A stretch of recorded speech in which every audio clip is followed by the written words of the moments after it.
Bonjour Séverine, Bonjour Mallory, tu vas bien? très bien, et toi? Oui, ça va.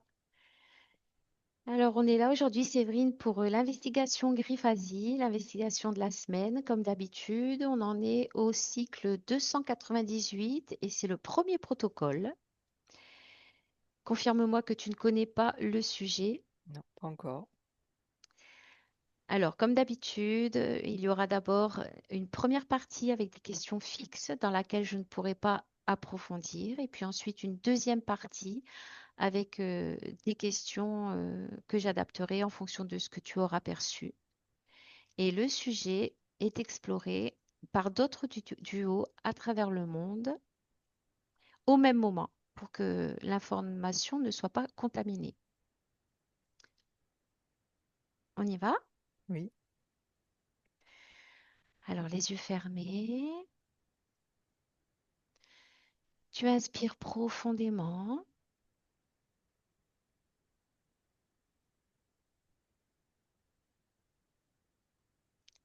et tu expires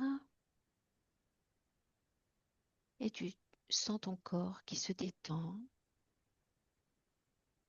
Inspire à nouveau profondément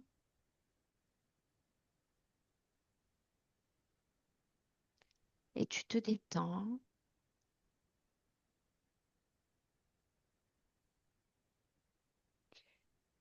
Tu écoutes ma voix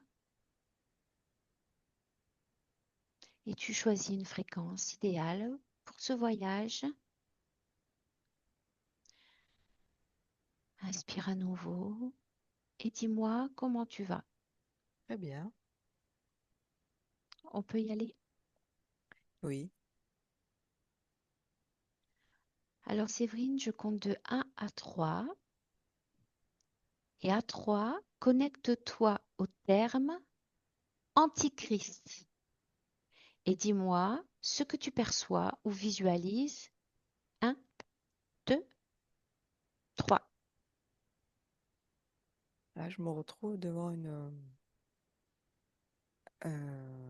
un sarcophage avec une tête de pharaon.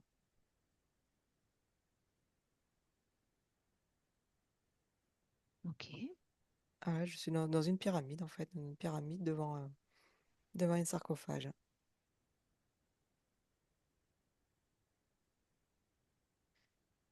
Ouais. Est-ce qu'il fait froid? Il fait chaud? Ni froid ni chaud, c'est sombre. Ben, c'est sombre. C'est enfermé, hein, donc c'est noir. Hmm. Et il y a comme alors moi ce que je ressens, c'est il y a comme une force. Une force tellurique dans cette pyramide euh, qui est en fait, dans les sous-sols de la pyramide, il y a une force tellurique comme un vortex, en fait, et qui est amplifiée par cette pyramide, par la forme de la pyramide. Ouais. Et j'ai cette tête de pharaon devant moi. D'accord. Mais c'est un masque, hein, un masque, en fait. Dans ce masque, il y a autre chose. Ok. Est-ce que tu vois autre chose? En fait, ce que je vois derrière ce masque, c'est en fait comme une machination. En fait, ce pharaon est un antéchrist, mais c'est suivant les époques. En fait, là, je me suis retrouvée au temps Hmm, de l'Égypte antique. hmm. Et en fait, chaque époque a son antéchrist. C'est ce que je perçois en fait derrière ce masque. D'accord. Déconnecte de ça. Oui. Inspire. Mm. Je compte de 1 à 3 Et amont 3 décode l'ADN éthérique de l'Antichrist, reconstitue sa forme originelle et décrit son apparence et ses caractéristiques. Un, 2, 3. Donc en premier, tu m'as dit le code ADN, hein. Oui, Ah, c'est reptilien. Mais reptilien dans le sens reptiloïde. reptiloïde, oui, mais c'est reptiloïde et humanoïde en même temps. Il y a quelque chose de très archonique, entre guillemets. Et sa forme, moi je vois un être blanc, créateur, qui, tu vois, et dans ses mains, je vois deux mondes. Il y a d'un côté le monde, enfin, il représente la dualité en fait. D'un côté le monde enfin, idéal, pur, blanc, la pureté, et de l'autre le monde noir. Et devant moi, il a ses deux mains occupées, donc, et il réunit ces deux mondes. C'est l'image que j'ai, oui. Et il se présente comme un créateur au niveau de la. Tu m'as demandé l'aspect. Mhm. Donc, Sa oui, forme c'est. originelle, son apparence et ses Ouais, caractéristiques. oui, caractéristique. Il se présente à moi comme un créateur, le créateur de la dualité, où il y a ce mélange de blanc et de noir. Tu vois, et ça. Alors, ça fait du gris, les deux mondes. Mais quand je m'approche de ce monde, je vois que, euh, voilà, d'un côté, il y a du blanc et du noir. Donc, quand tu prends de la perspective, tu t'éloignes, ça fait gris. C'est comme une illusion optique. Et quand tu t'approches, tu vois la différence entre ce blanc et ce noir qui cohabitent, la dualité. D'accord. Troisième question. Mm. Connecte-toi à l'archétype de l'Antichrist tel qu'il se présente aujourd'hui dans le champ morphique collectif et dis-moi ce que tu perçois. Ouais, des égrégores de peur. Et tu vois, j'entends jugement dernier, c'est les égrégores. Jugement dernier que tout s'écroule en fait pour euh, la venue du Christ. Mais avant cette venue, donc il y a cette peur d'Apocalypse, il y a cette peur que tout s'écroule. Qu'on, là, je vois un raz-de-marée, la peur que les éléments se déchaînent. Tu vois, c'est ce chaos qui fait peur et qui maintient tout en suspension. Et aussi, l'information que j'ai, c'est le fait d'accepter le chaos. Tu sais, c'est toujours, comme on dit, après la pluie, le beau temps. Donc, on accepte le chaos, on accepte la misère, les intempéries, euh, avec l'espoir qu'un jour que tout cela s'arrête avec la venue d'un Messie, la venue de quelqu'un qui va tout contrebalancer. Et on est là dans cette suspension, en fait, d'acceptation et d'égrégore de peur. Et et de ces égrégores, voilà, qui aussi véhiculent cet antéchrist comme ce mal, en fait, c'est le mal. Le mal qui domine, qui prédomine même, et qui est accepté. Quelle est l'origine de l'Antichrist? Alors, je vois religion. religion, et c'est cette, comment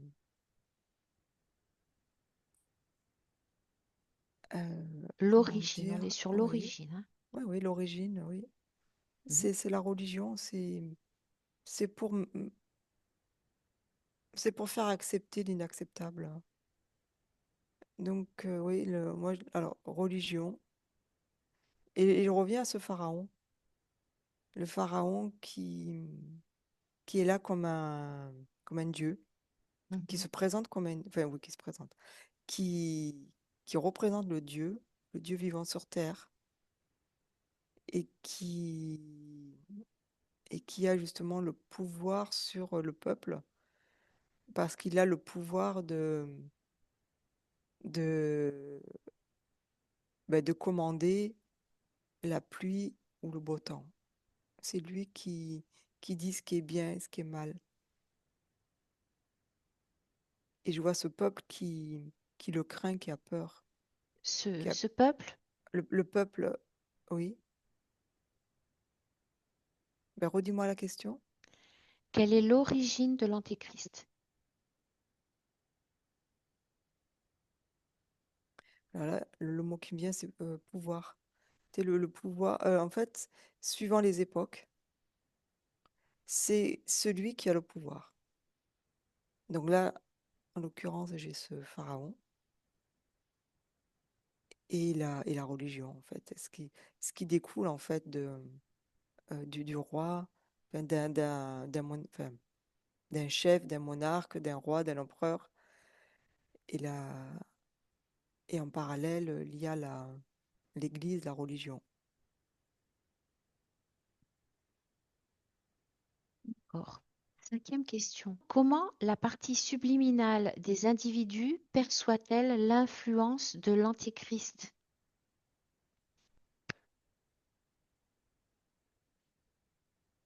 Alors, le mot qui me vient, c'est peur du jugement dernier. C'est la peur que, la peur par rapport à nos comportements, par rapport à ce qu'on fait pas, ce qu'on devrait faire, ce qu'on ne devrait pas faire. Et il y a une peur du jugement. Et la culpabilité, oui. Oui, redis-moi la question, s'il te plaît. Comment la partie subliminale des individus perçoit-elle l'influence de l'Antéchrist? Ouais, les parties subliminales qui sont dans la peur, elles peuvent être influencées. Celles qui n'ont pas peur, non. Mm. D'accord. Donc elles sont influencées et du coup, comment elles l'aperçoivent, cette influence de l'Antéchrist? Comment elles aperçoivent l'influence, c'est l'obéissance. Elles se laissent, elles se laissent dicter leurs pensées, leurs actes. Il y a l'enchaînement, la soumission. Le fait d'être enfermé dans un tourbillon de culpabilité et de peur, où on mérite ce qu'on reçoit comme jugement, comme, comme là je vois le mot karma, cette histoire de karma qui fait que on reste dans une boucle et on n'en sort pas parce on mérite ce qu'on subit. Ok. Sixième question. Il existe des entités ou des intelligences non humaines liées à la manifestation de l'Antichrist. Que Mhm. perçois-tu? Oui, oui, manifestation, oui. Mais je reviens encore ce pharaon qui n'est pas humain en fait. Oui, oui. Alors là, je vois des incarnations. C'est les incarnations non humaines hybridés. Et on va dire, ces êtres ont, ont la faculté d'avoir un ascendant sur le peuple. Voilà. Et c'est quelque chose qui perdure depuis l'existence de l'être humain.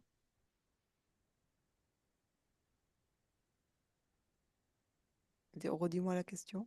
Il existe des entités ou des intelligences non humaines liées à la manifestation de l'Antichrist. Oui, Ce n'est pas une question, oui, c'est une affirmation. Que oui, oui, perçois-tu à ce sujet? oui, oui, oui, oui, parce que ce que je perçois, c'est on va dire, les personnes qui ont du pouvoir sur Terre, ben, dans l'incarnation, elles sont pas humaines. Humaines dans le sens au niveau de l'ADN, hein. Il y a de l'hybridation. L'ADN éthérique. Ok. Ouais, l'ADN, ouais, ouais, ouais.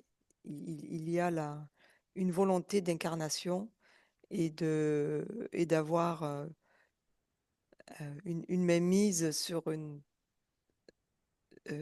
la population qu'il y a autour de ces entités, oui. Mhm. Tu vois, je vois des groupes, en fait, suivant les continents, suivant les pays, il y a voilà, c'est par groupe. Il y a comme un partage de, du pouvoir, pas par des êtres qui sont pas. Donc il y a une manifestation physique, mais ils ne sont pas humains. Ok. L'Antéchrist est-il lié au plan terrestre? Oui, non ou seulement en partie? Oui, oui. Décris comment il est connecté au plan terrestre. L'Antichrist, comment est-il connecté au Ah, plan terrestre? c'est, je, je veux dire, bah, la Terre, c'est une énorme ferme, donc il y a pour assouvir son, son pouvoir, il a besoin d'incarnation. L'Antéchrist? En Antéchrist, oui, il y a besoin de, de piéger, en fait, c'est un piège, l'incarnation. Il y a besoin de piéger des âmes, des consciences dans des corps physiques, et ces corps physiques sont martyrisés. Ils sont, oui, c'est vraiment du martyr entre les meurtres, les guerres, les viols, la- Mhm. la- l'obéissance, l'esclavage. Il y a ce corps physique permet de piéger les consciences, de les maintenir prisonnières, de les maintenir dans un état de soumission et d'acceptation euh, de la violence, en fait, avec la Donc, il est culpabilité. connecté au plan terrestre via le plan physique, enfin la Ouais, manifestation physique, c'est ça? oui, oui. Ok. Est-ce que tu vois autre chose? Non, non, j'ai répondu. Huitième question. Existe-t-il un plan ou un projet de la part de forces visibles ou invisibles visant à manifester physiquement ou énergétiquement l'Antichrist à notre époque? Oui. Qu'est-ce Il que y en a tu vois plus. là tout de Moi, suite? j'en vois plusieurs même, hein, à travers le Mhm, monde. mhm. Visible ou invisible? Force visible ou invisible? Ce que tu vois là.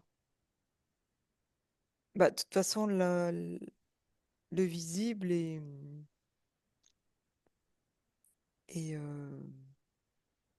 diligenté par l'invisible. Oui, le visible est diligenté par l'invisible. Mhm, Il y a une hiérarchie.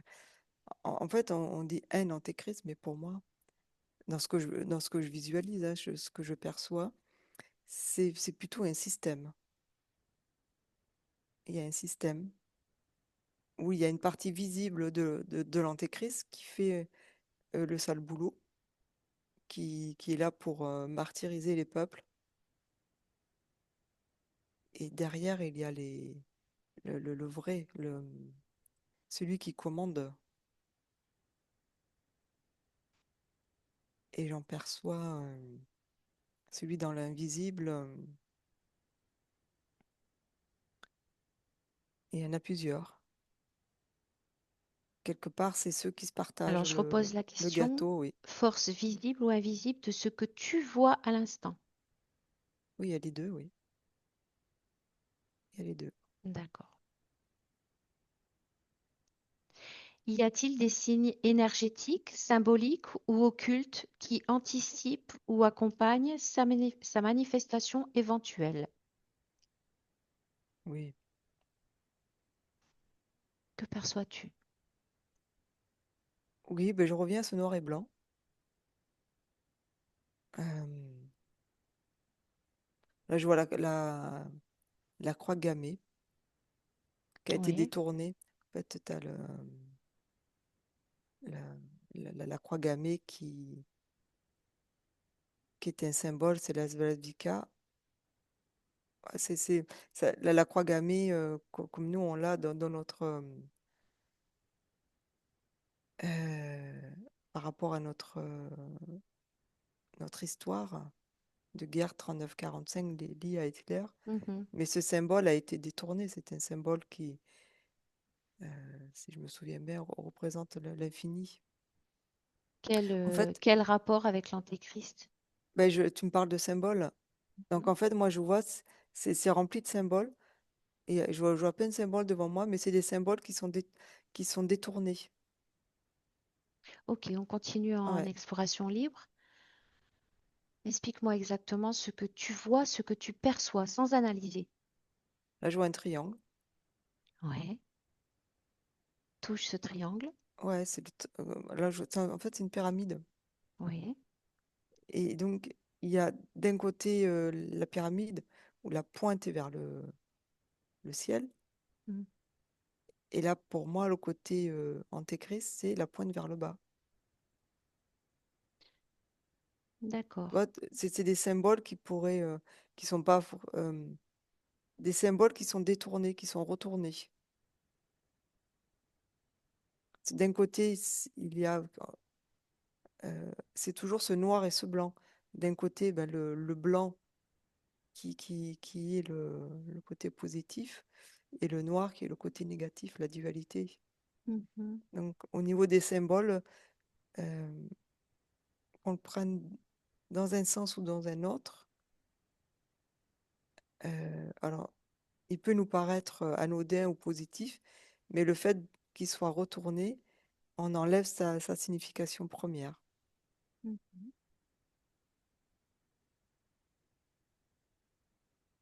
Tu parlais tout à l'heure du créateur de dualité.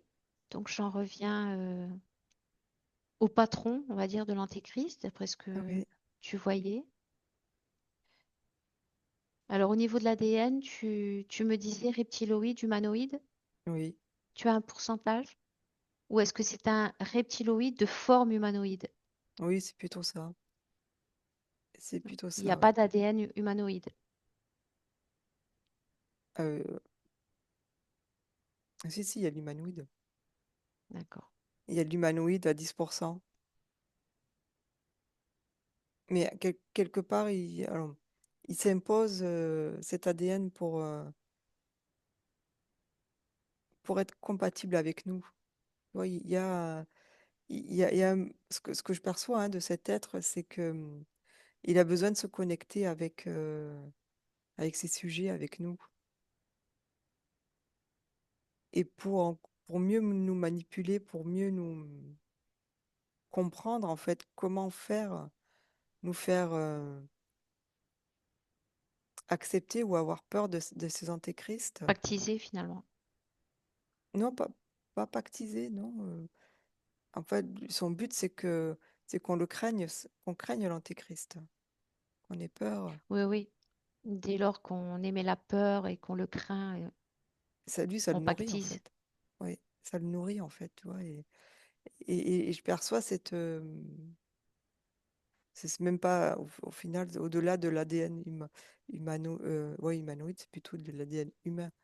Il y a une compatibilité qui fait que ça lui permet d'encore mieux nous comprendre et de nous manipuler et d'asseoir son pouvoir sur ce monde, sur son monde dont on fait partie.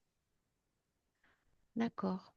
Mais quand on parle d'antéchrist, évidemment, il y a le mot Mhm. Christ.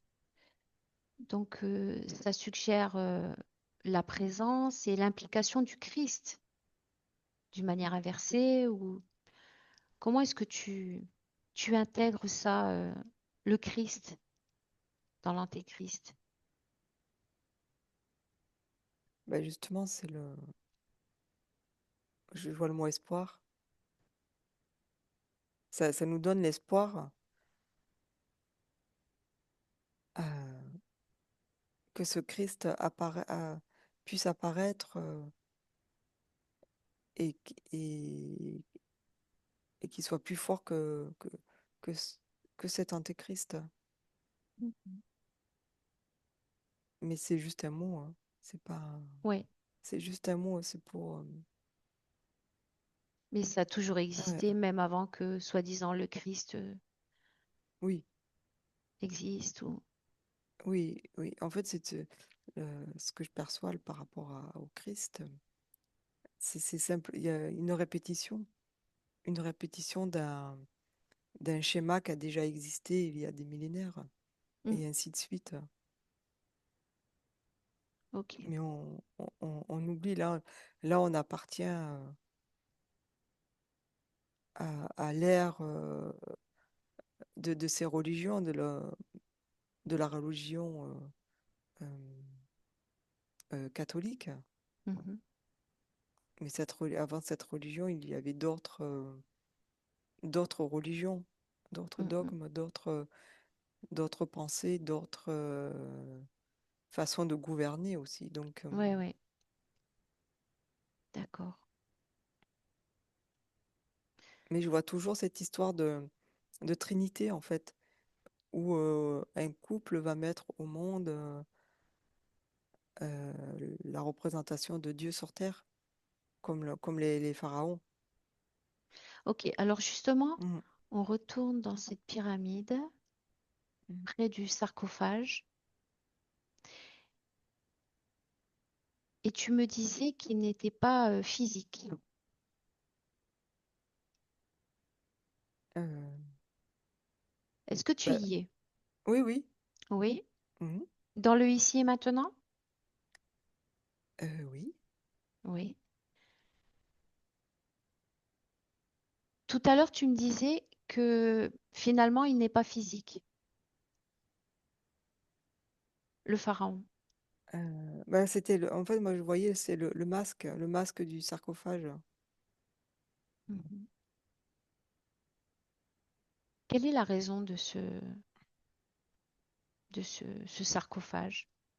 Pourquoi est-ce qu'il est posé là? Qu'est-ce qui te vient à cette question?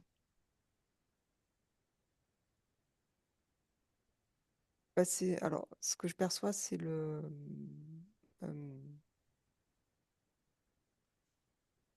l'énergie. Il y a une force à l'intérieur de ce sarcophage qui permet d'amplifier le pouvoir de la pyramide, hein. Il y a un pouvoir, elle a été posée en fait sur un vortex, en fait, il y a comme un portail, une ouverture, Mhm. et, et ce triangle vers le ciel amplifie les forces telluriques du sol.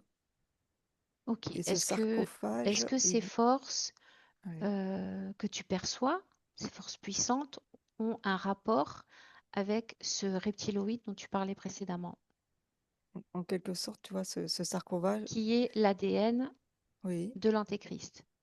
oui, ce sarcophage, il est compatible avec les antéchrists, en fait.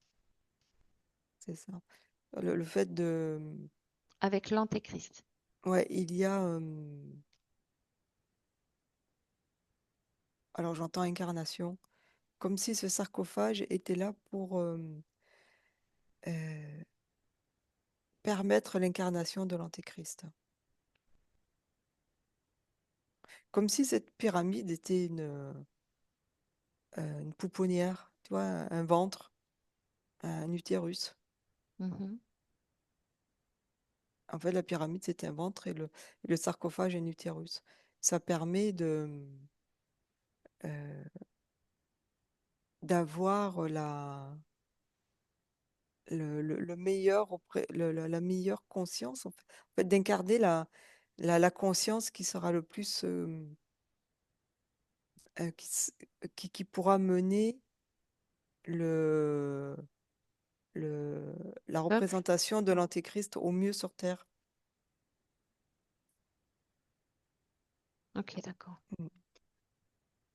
Toujours près du sarcophage, qu'est-ce que tu ressens? Qu'est-ce que t'évoque ce pharaon à travers sa vie physique? Le mal, il est là pour le mal, pour, euh, pour tuer le maximum d'humains,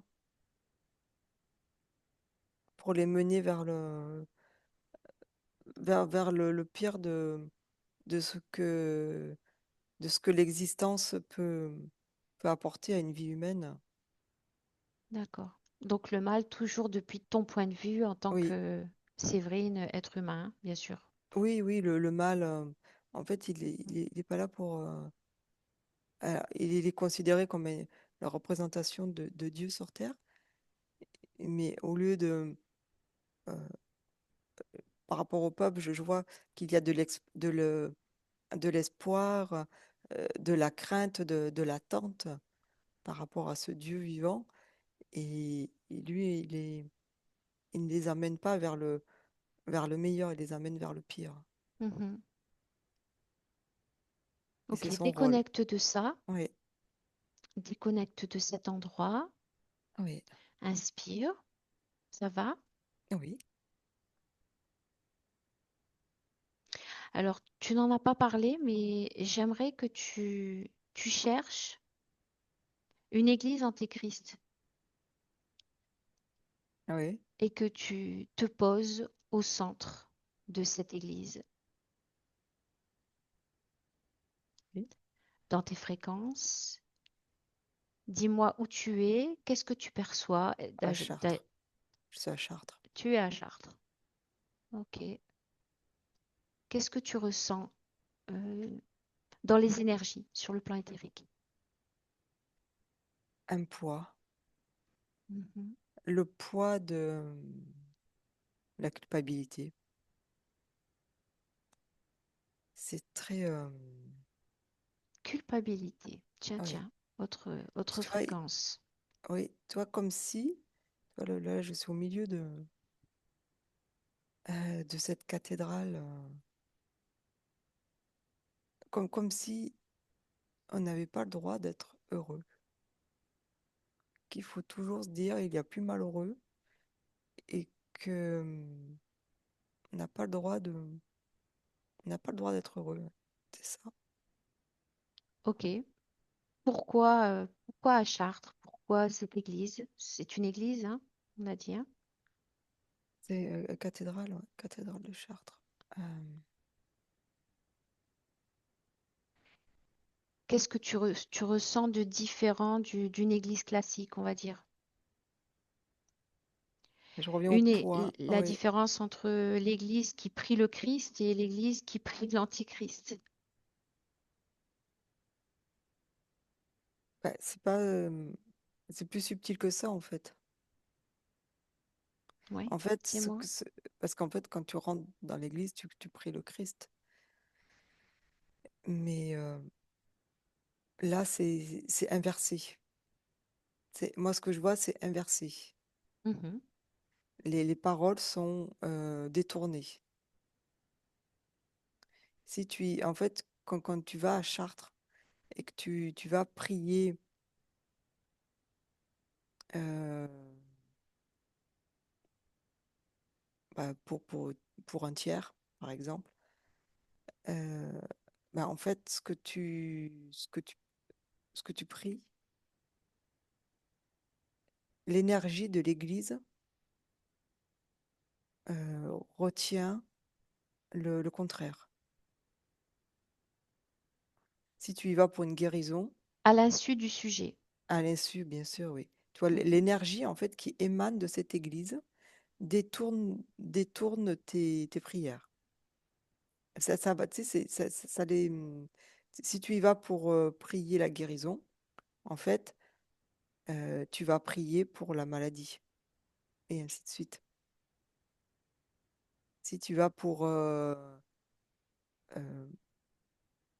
prier, alors là, il ne me vient pas de sujet, J'ai compris, ouais. si tu Ouais, ouais. demandes, en fait, si tu Mhm. demandes si tu vas avec une demande, eh ben, en fait, tu demandes l'énergie de l'Église va détourner ta demande et t'apporte le contraire. En fait, tu vas, ouais. Et Ok. ça, l'Église amplifie en fait cette, Quelle est l'origine de cet inversement?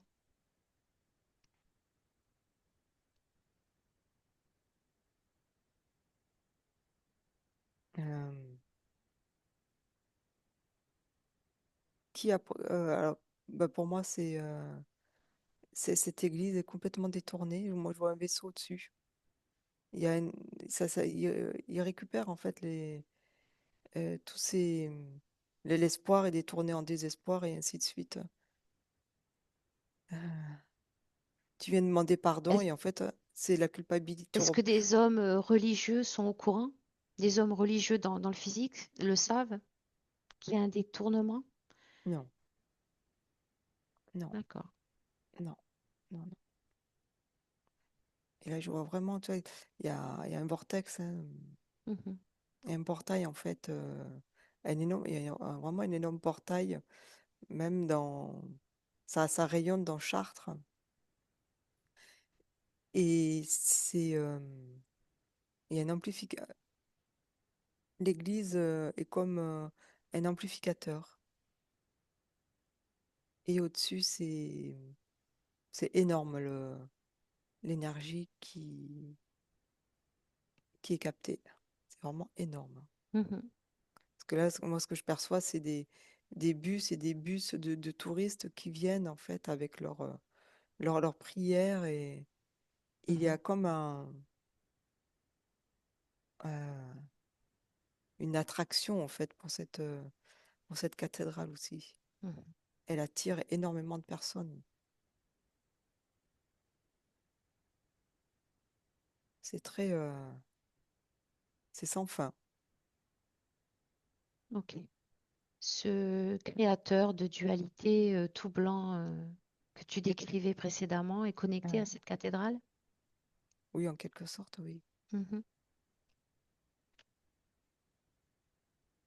Oui, il y a une, par rapport à la planète Terre, il y a l'utilisation en fait de forces telluriques euh, qui permet en fait ces forces telluriques sont amplifiées par les églises ou les cathédrales. Je vois même les hôpitaux. Tu vois, il y a des hôpitaux Mhm. euh, où il y a énormément de captation d'énergie aussi. D'accord. Déconnecte de ça Mm, et oriente-toi sur cette terre, justement. Tu mm. parles de force tellurique qui serait finalement négative à notre œil. Euh, c- Est-ce que cette terre, l'esprit de cette terre ne se régénère pas? Est-ce que la terre accepte finalement Bah, la Terre, il n'y a rien de négatif, il n'y a rien de négatif. ce que tu Il y a vois, rien. ce que tu Ouais, vois? bah, c'est ni positif ni négatif, hein. C'est détourné en fait. C'est détourné avec la, la, la géométrie en fait. La, ça peut être des symboles aussi, hein. Pas oublier que ça soit un édifice, hein. il y a un détournement. En fait, Juste, je pose la oui, question. Si un lopin de terre oui, émet des forces négatives, telluriques négatives, mhm, comme tu, tu expliquais tout oui. avant, est-ce que la Terre se régénère et annule ces forces négatives?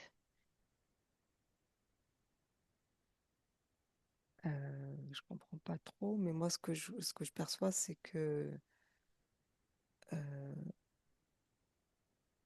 la Terre est composée de métaux Mhm. et ces métaux, ils rayonnent, ils sont là. Ils sont là depuis toujours. Donc, ça bouge, ça fluctue, mais euh, quand tu te retrouves, Donc la fluctuation, moi j'appellerais ça comme la régénération. oui, Elle revient à elle-même, toujours, oui, parce qu'en fait, malgré ça, l'influence de parties subliminales éthériques. euh, oui, parce que les parties subliminales, elles font une transformation, mais ce qui émane de la Terre, c'est toujours là, oui. C'est- Moi, j'appellerais pas ça une régénérescence, mais une continuité, oui. Mm. Je sais pas si j'ai répondu à ta question. Ok, oui, c'est bien, c'est bien. Bien, Séverine, ben, tu déconnectes à présent de tout et Oui, tu déconnectes de tous.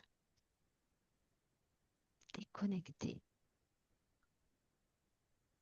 Et tu crées tout de suite une magnifique fréquence dans ton corps, une vibration que tu maintiens pour le restant de la journée. Et tu reviens petit à petit dans ton corps. Et je te sens déjà présente. Je compte jusqu'à 3. Et à 3, complètement investi dans ton corps. 1, 2 et 3. oui. Merci Mm. Séverine. Mm. Merci à toi.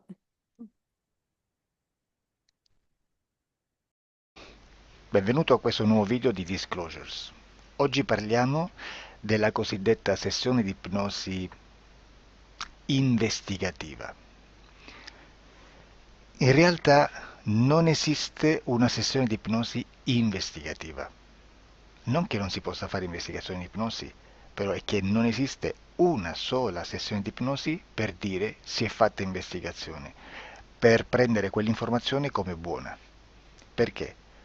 Sappiamo intanto che l'informazione che arriva in ipnosi è molto contaminata, la percentuale di inquinamento dell'informazione è altissima.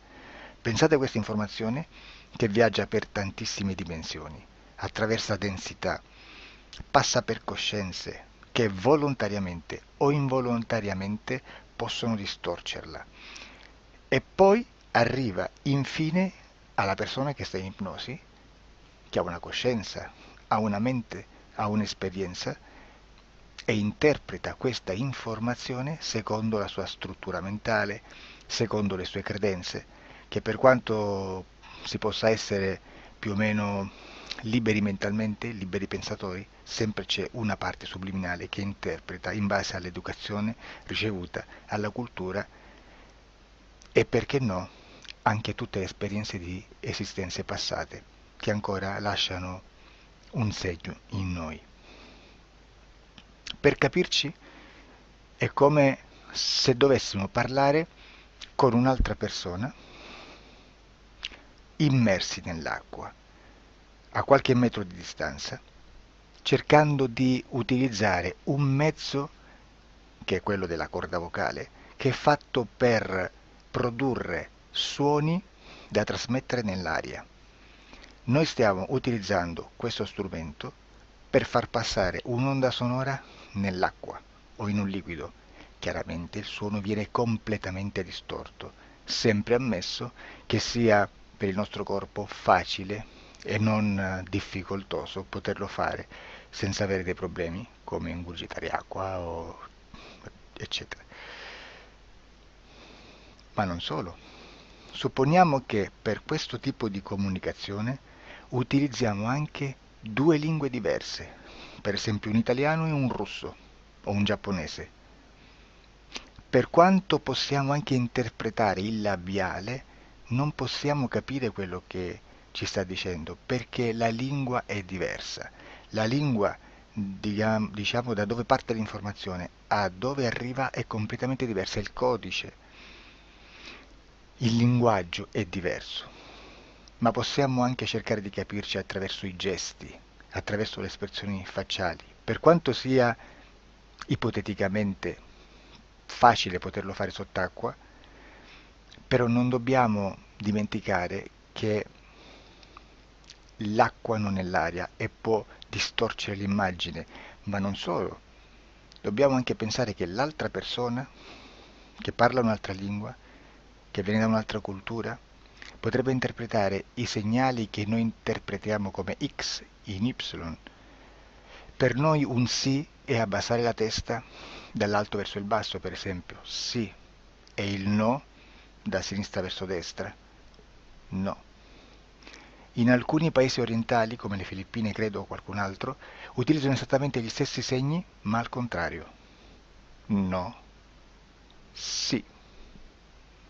Immaginate due persone di queste due culture che stanno cercando di comunicare in maniera così difficoltosa e alla fine non gli rimane altro che interpretare il linguaggio corporale. Sì, che per l'altro invece no. Cosa voglio dire con questo esempio estremo? Che l'informazione da dove parte a dove arriva viene completamente deformata.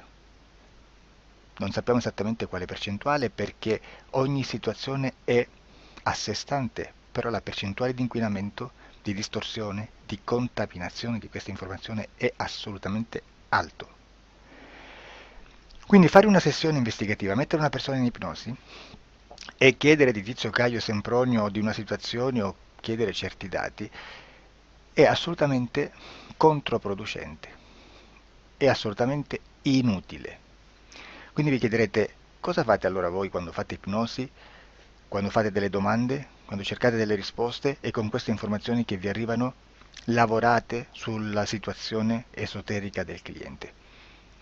Beh, non facciamo altro che recuperare questa informazione solamente per arrivare al problema del cliente e poi lavorarci. Quindi il valore dell'informazione non è quello di un'istruzione, quello di memorizzare dei dati e di prenderli per buoni, ma è un veicolo di movimento, di trasporto verso la causa del problema per poi lavorarci. Quindi lo scopo di questo tipo di informazione che si prende dalla singola sessione è completamente un altro. Come si fa quindi? Investigazione in ipnosi. Il lavoro non è semplice, il lavoro è lungo, difficoltoso, stancante. È necessario farlo anche in squadra perché bisogna moltiplicare il numero di sessioni da fare e una sola persona potrebbe farlo soltanto in un tempo estremamente largo. Noi abbiamo delle informazioni che prendiamo ormai per buone, ci lavoriamo, danno dei risultati e quindi per noi sono buone. E come abbiamo fatto ad avere queste informazioni? Per esempio, come facciamo a sapere che un extraterrestre chiamato il cosiddetto grigio è più o meno alto X, poi ci sono magari quelli anche un po' più alti, ma hanno un corpo strano, hanno una pelle grigio-verde, hanno degli occhi grandi a mandorla, neri, senza una pupilla visibile, non hanno quasi bocca né naso né orecchie, hanno soltanto delle fessure, non hanno organi genitali, hanno degli arti molto più lunghi rispetto alla proporzione che potrebbe avere il corpo umano e di solito hanno meno dita delle 5 del corpo umano, eccetera, eccetera, eccetera. O se no prendiamo un altro tipo di essere che possiamo incontrare in ipnosi, come facciamo a dire che hanno delle somiglianze con i rettili, gli animali rettili terrestri o gli animali, gli invertebrati, gli insetti terrestri? Perché? Perché siamo sicuri di questa informazione e ci lavoriamo e quando ci arriva la prendiamo già per buona, nonostante sia anch'essa contaminata. Perché queste informazioni sono arrivate da tantissime sessioni, fatte da tantissime persone, con tantissime altre persone sotto ipnosi, e che nel contesto di tutto il lavoro gli uni non sapevano degli altri. Questo dato può essere più o meno rilevante, sempre c'è contaminazione e quindi possiamo prendere per buono anche un gruppo di lavoro dove l'uno possa sapere dell'altro.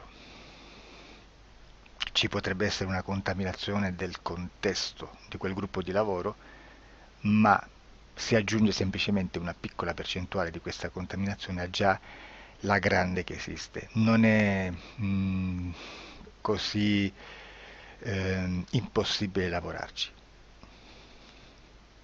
Da tutte queste sessioni, da questo grande numero di sessioni, migliaia, diciamo migliaia, noi prendiamo solamente quell'informazione che è uguale a tutte, che è in comune a tutte, o a quasi, perché magari qualcuna ci potrebbe essere niente in comune per una fortissima contaminazione, perché no?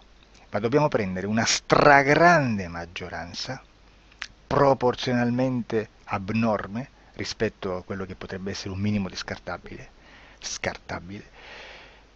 e lì possiamo prendere per buona questa informazione. Quindi se noi su 10.000 persone diverse, con operatori anche diversi, in cui in ogni sessione vediamo un essere che più o meno ha le stesse caratteristiche del grigio o dell'insettoide, a forma di mantide religiosa, o il rettile a forma di lucertola, per esempio, di serpente o di quello che sia, o se vediamo il pianeta Marte più o meno di colore rosso, o se vediamo dei sotterranei eterici, non fisici, nel sottosuolo terrestre, soprattutto sotto le grandi città, dove c'è concentrato molto potere, molta energia di questo tipo, e che più ne hai più ne metta. Se vediamo degli impianti che hanno certi tipi di funzioni, certi tipi di forme in certe parti del corpo, e questa informazione la ritroviamo tutta o quasi in tutte le sessioni fatte, eseguite, realizzate da tanti anni a questa parte, significa che quella è una informazione affidabile. E vi posso garantire che stiamo parlando di una percentuale bassissima. Su un 100% staremo, credo, forse più in basso di un 2-3%. Immaginate, tutto il resto è spazzatura, è informazione spazzatura. Sì, spazzatura.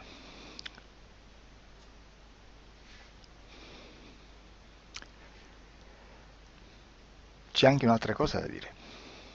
Supponiamo che un operatore faccia un'ipnosi e voglia andare a vedere cosa fa Tizio, cosa fa Caio, cosa fa Sempronio. Arrivano delle informazioni e si dice che Tizio è biondo, Caio è zoppo e Sempronio è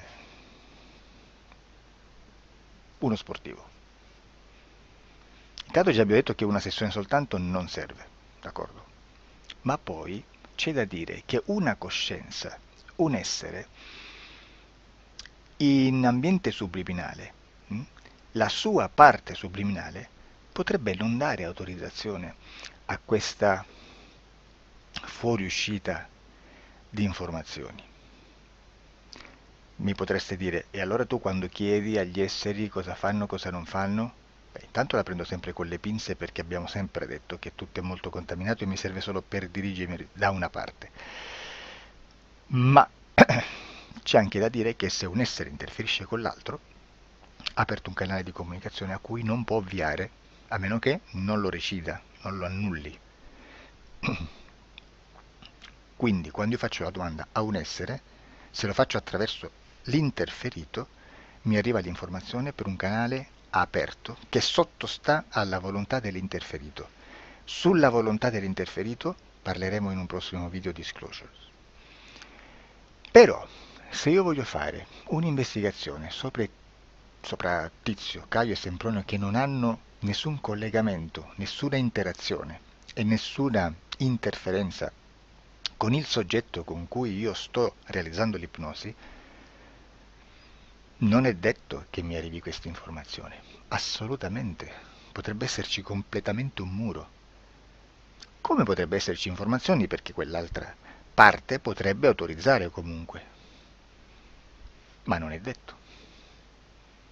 E comunque quando ci arrivano informazioni, in una situazione di non interferenza o non interazione, non possiamo sapere esattamente se sono informazioni che ha autorizzato la parte subliminale dell'altra persona o dell'altro essere, o qualche altro essere, qualche altra entità furba, approfitta della situazione, osserva quello che sta succedendo, si mette in mezzo, si fa passare per l'altro e dà informazioni, ovviamente distorte, prima perché poi non è detto che debba conoscerle, e anche se fosse potrebbe manipolarle a sua volontà e a suo vantaggio. E quindi immaginate che situazione ridicola ci si viene a trovare, in quale situazione ridicola ci si viene a trovare in questi casi. Da qui si vede quando un operatore riesce a utilizzare l'informazione in ipnosi come per lavorare su un soggetto. Da qui l'osservatore attento delle sessioni di ipnosi riesce a capire se quell'ipnosi è un'ipnosi affidabile, un'ipnosi con un livello di informazione certa, con una alta percentuale di informazione certa. Non vi nascondo che in futuro potrei anche impostare un lavoro per decifrare che livello di certezza di informazione c'è in un'ipnosi, analizzandola e spiegando il perché, spiegando i meccanismi di analisi di un'informazione in ipnosi, che poi anche è molto istintivo.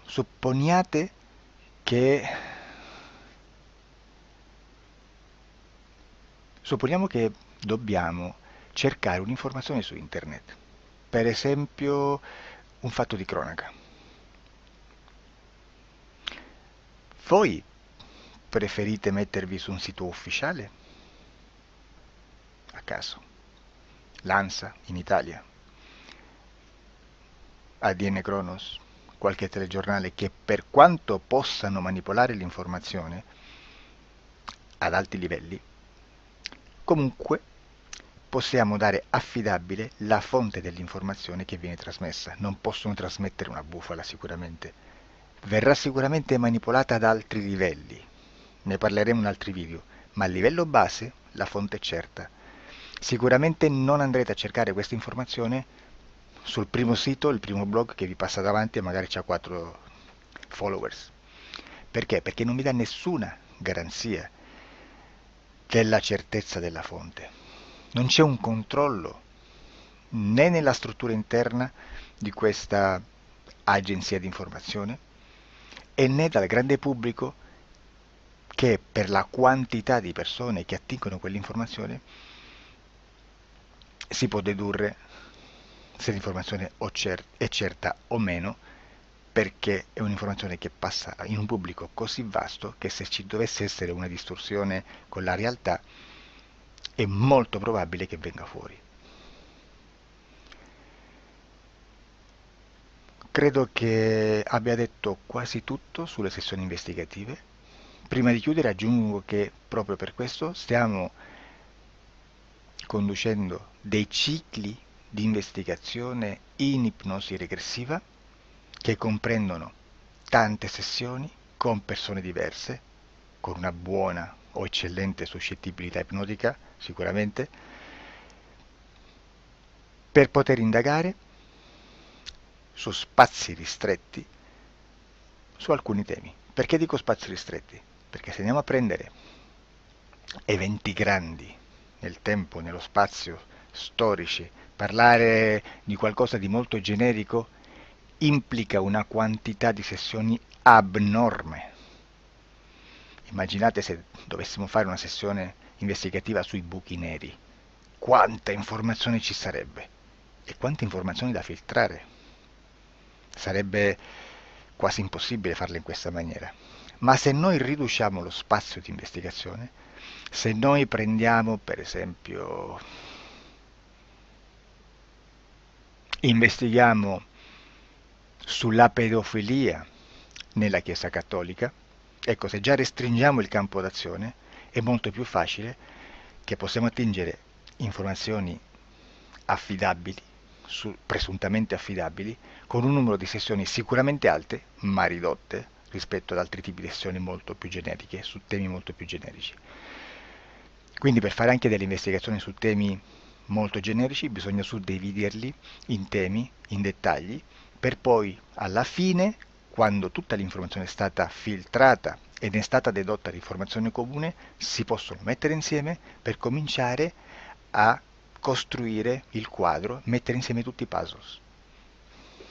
Questo è il vero senso dell'informazione in ipnosi, quando si fa ipnosi investigativa. La sessione per risolvere una problematica, un problema, con una presunta origine esoterica di un cliente, di una persona, è un'altra cosa, sono altri metodi, altre tecniche e l'informazione si usa in un'altra maniera, ha un altro scopo. Grazie, ci vediamo al prossimo video. Disclosure. Ciao.